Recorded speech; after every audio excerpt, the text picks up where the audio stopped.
Assalamualaikum warahmatullahi wabarakatuh.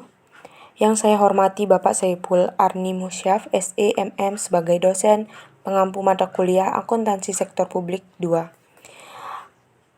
Pertama-tama marilah kita panjatkan puji syukur kepada Allah Subhanahu wa taala karena telah memberikan rahmat, kesehatan dan keselamatan kepada kita semua.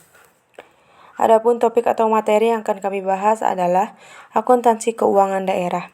Perkenalkan, nama saya Septina Susanti dengan nomor induk mahasiswa A1C020228 yang akan bertugas sebagai moderator pada kali ini. Adapun anggota kelompok saya adalah yang pertama Ratu dengan nomor induk mahasiswa A1C020208, kemudian yang kedua Rosi Perwani Putri dengan nomor induk mahasiswa A1C020224. Baik, langsung saja kita mulai presentasinya. Materi yang pertama akan disampaikan oleh teman saya, Saudari Rosi Perwani Putri, dipersilahkan. Baik, yang pertama A. Akuntansi pendapatan dan piutang. 1. Akuntansi pendapatan. Sesuai amanah PP 71 tahun 2010, di samping Pemda diwajibkan untuk menyusun laporan keuangan berbasis akrual, LO, neraca, LPE, dan LAK. Pemda juga diwajibkan menyusun laporan keuangan berbasis kas, LRA, dan LPSAL. Akun pendapatan yang akan disajikan dalam laporan operasional atau disebut pendapatan LO, yakni definisi, klasifikasi pendapatan, pengakuan, pengukuran pendapatan, pencatatan pendapatan, dan penyajian. Yang kedua, akuntansi piutang. Yang pertama, definisi, jenis piutang, pengakuan piutang, pencatatan piutang, bagian lancar dan penyisihan piutang. Yang F, penyajian piutang. Selanjutnya B, akuntansi belanja, beban, dan persediaan. Yang pertama, akuntansi belanja dan beban terdiri dari definisi, klasifikasi persediaan, prinsip pengakuan dan pengukuran, pencatatan persediaan, penilaian persediaan, dan penyajian. Selanjutnya C, akuntansi belanja, modal, dan aset tetap. Yang pertama, akuntansi belanja dan modal. Yang pertama, definisi. Yang B, prinsip pengakuan dan pengukuran. Yang C, pencatatan belanja dan modal. Yang D, penyajian. Yang kedua, ada aset tetap. Di sini seperti yang pertama ada definisi, klasifikasi aset tetap, prinsip pengakuan dan pengukuran, dan penyusutan. Selanjutnya ada pencatatan aset, konstruksi dalam pengerjaan, pengeluaran setelah perolehan, penghentian dan pelepasan aset tetap, dan I, penyajian. Selanjutnya D, akuntansi pembiayaan, investasi, dan kewajiban. 1. Akuntansi pembiayaan. Untuk A, definisi pembiayaan adalah setiap penerima yang perlu dibayar kembali dan atau pengeluaran yang akan diterima kembali, baik pada tahun anggaran bersangkutan maupun tahun-tahun anggaran berikutnya, yang dalam penganggaran pemerintah terutama dimaksud untuk menutup defisit atau memanfaatkan surplus anggaran. Kemudian B, prinsip pengakuan dan pengukuran. Penerimaan pembiayaan akan diakui pada saat telah diterima di rekening kas umum daerah. Untuk pengeluaran juga, pembiayaan akan diakui pada saat telah dibayarkan dari rekening kas umum daerah. Kemudian C, pencatatan pembiayaan.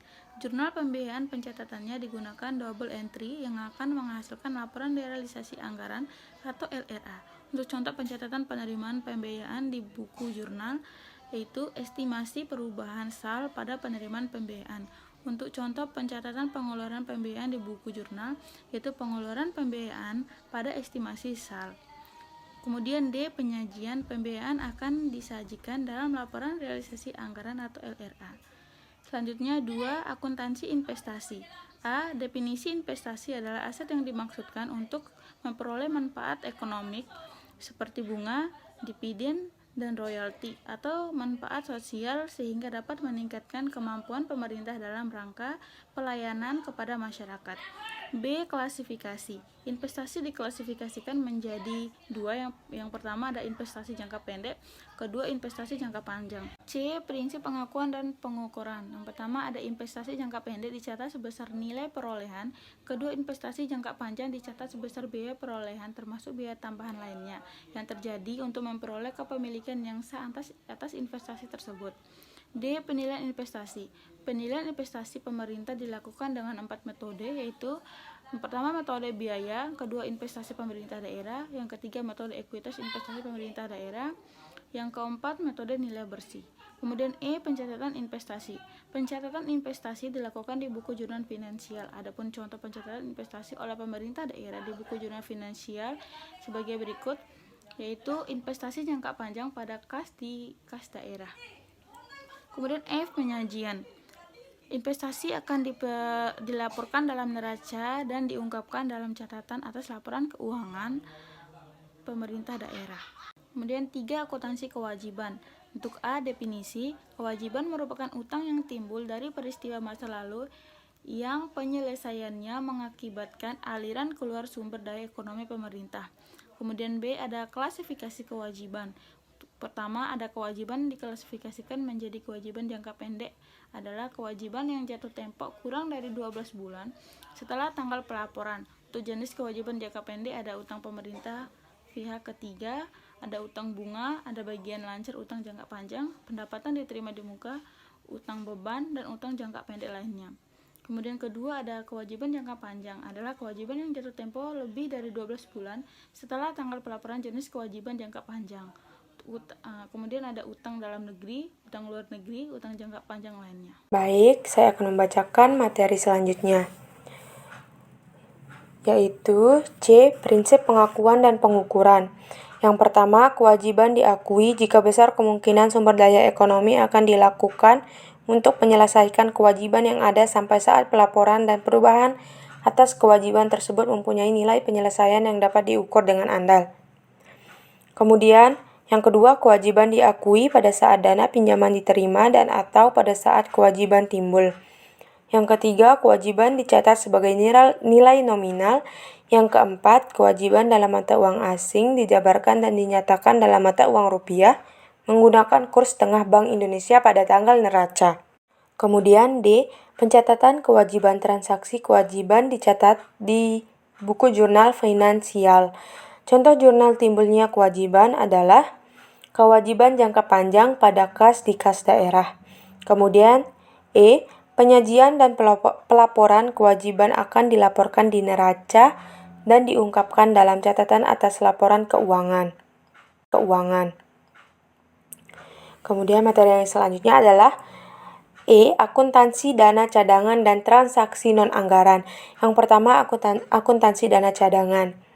A. Definisi dana cadangan merupakan dana yang disisihkan untuk menampung kebutuhan yang relatif besar yang tidak bisa dipenuhi dalam satu anggaran.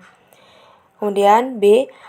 Klasifikasi dana cadangan dalam neraca dana cadangan masuk dalam bagian aset. Kemudian yang C. Pengakuan dan pencatatan dana cadangan. Pembentukan dana cadangan akan dianggarkan dalam pengeluaran pembiayaan, sedangkan pencairannya akan dianggarkan pada penerimaan pembiayaan. Kemudian yang D. Dana cadangan merupakan akun yang dilaporkan di neraca bagian aset. Kemudian yang kedua, akuntansi transaksi non-anggaran. A. Definisinya adalah aktivitas penerimaan dan pengeluaran kas yang tidak mempengaruhi anggaran pendapatan belanja, transfer, dan pembiayaan pemerintah. B. Pencatatan transaksi non-anggaran. Pencatatan transaksi non-anggaran atau transitoris dilakukan di buku jurnal finansial. Contoh pencatatan penerimaan PFK di buku jurnal finansial.